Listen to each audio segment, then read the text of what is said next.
Very good evening to our lecturer, Partner Aliza Binti Othman. In this wonderful evening, me and my group mates will be explaining about the perform data conversion and system changeover. Our group consists of four people, including me. I'm Dharmendran. We have Bala Murali, Kishan, and Sridharan.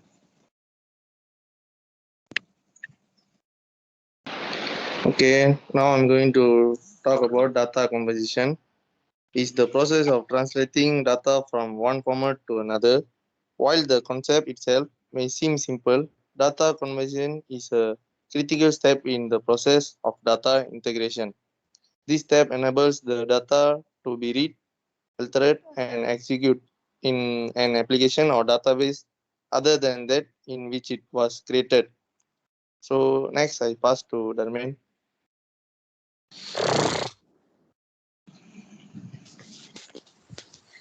Data conversion. For instance, if your network uses different techniques for storing data, especially numeric values, or if your business needs to communicate between networks or users who view data in different character or symbol sets, you need a process of data conversion. A typical example of data conversion is the way in which many of us consume entertainment.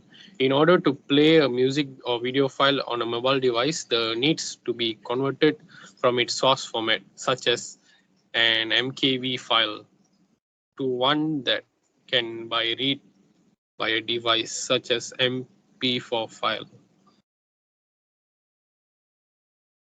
Data conversion can be complex process, though it doesn't have to be. Tools for automating the process can improve both the accuracy and completeness of the converted data while reducing development time. The basic steps that most data conversion inco- incorporate are as follows. A comprehensive plan is developed based on user requirements. The character or symbol set is extracted from its source. The source data is converted to the format of the destination. The data is reviewed and loaded to the target system. These basic steps vary based on several different factors. Important factor of data conversion is whether the source data type is converted to another data type or whether it is only reinterpreted as another data type. Next, Bala. Okay, I'll be explaining about the system changeover. System changeover is concerned with the smooth shift from one way of doing things to another and the mitigation of disruption to business activities during the changeover. There are three main methods used. First is phase implementation, direct changeover, and parallel running. Phase implementation is a stage method whereby one part of the overall system that needs changing is changed. If any problem arises, they are limited in scope and therefore non-critical. Once the system has been successfully changed in one area, the other areas can follow suit with the lessons learned during the initial changeover used to ensure the success of the changeover as a whole.